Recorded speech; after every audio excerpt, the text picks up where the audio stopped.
देखिए, ओवैसी साहब से मैं पूछना चाहता हूं कि जब वो जहाज में चढ़ते हैं तो अपनी आईडी दिखाते हैं ना। जब संसद में जाते हैं तो अपनी आईडी दिखाते हैं ना।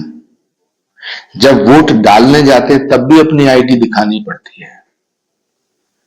तो अगर उत्तर प्रदेश की सरकार मुजफ्फरनगर की पुलिस को यह निर्देश देती है और मुजफ्फरनगर की पुलिस एक व्यवस्था कायम करती है कि वहां सब अपनी अपनी पहचान, अपने अपने पहचान पत्र को दिखाते हुए अपना काम धंधा करेंगे, अपना अपना काम करेंगे, तो इसमें कौन सा गुनाह है? जहां तक हिटलर की आत्मा का सवाल है तो मुझे लगता है कि असद उद्दीन ओवैसी साहब में जिन्ना की आत्मा घुस गई है। जिन्ना की रूह जो है वो ओवैसी साहब में प्रवेश कर चुकी है। वो ये खुराफात करवा रही है। ओवैसी साहब बुरे आदमी नहीं है, ओवैसी साहब तो अच्छे आदमी है, लेकिन ओवैसी साहब में जिन्ना की रूह घुस गई है तो ये तमाम तरह के खुराफात जो करा रही है वो जिन्ना की रूह करा रही है। तो अब बहुत जल्दी देश की सरकार को ये कोशिश करनी चाहिए कि कोई जिन उतारने वाला ऐसा कोई आदमी ढूंढना चाहिए जो ओवैसी साहब के भीतर से जिन्ना की आत्मा को निकालते हैं।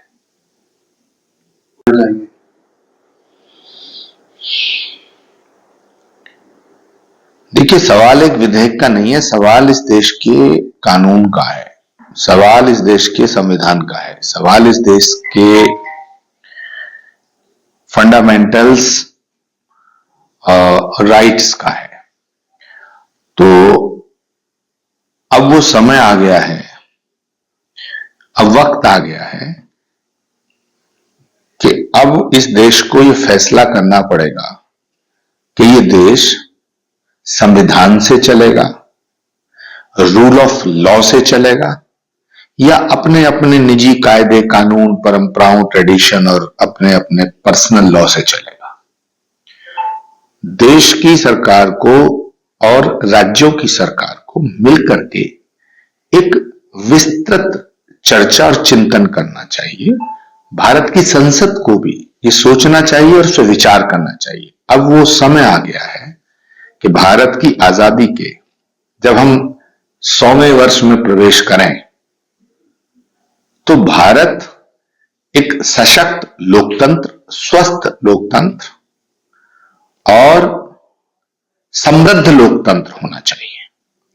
और कोई भी देश तब तक स्वस्थ और समृद्ध नहीं हो सकता जब तक उसमें रूल ऑफ लॉ ना हो, कानून का राज ना हो। तो भारत का एक संविधान, एक विधान होना चाहिए। भारत में रहने वाला, भारत में जन्म लेने वाला हर एक इंसान एक बराबर होना चाहिए।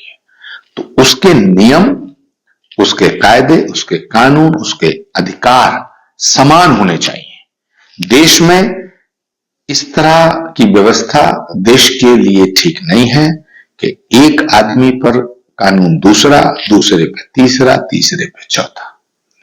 हम सबको ये सोचना होगा कि हम चाहे किसी भी धर्म को मानने वाले हों, लेकिन हम हिंदुस्तान में रहते हैं और हिंदुस्तान का कानून एक होना चाहिए।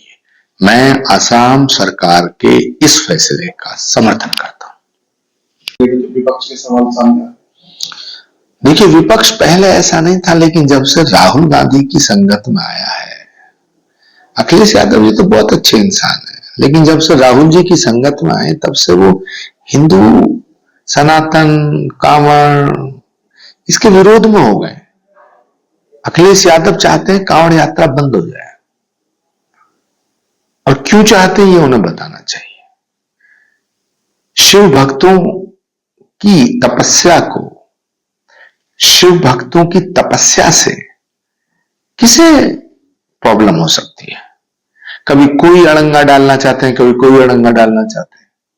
अब मेरा पक्का यकीन है कि अखिलेश यादव जी खुद ऐसे नहीं है, लेकिन जब से राहुल गांधी जी की संगत में आए हैं तब से कांवड़ यात्रा में ये प्रॉब्लम है, कभी किसी मेले में प्रॉब्लम है, अभी देखना है कुंभ में भी प्रॉब्लम बताएंगे।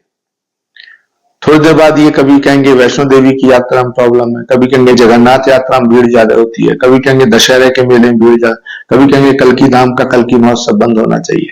तो ये सनातन के जो उत्सव और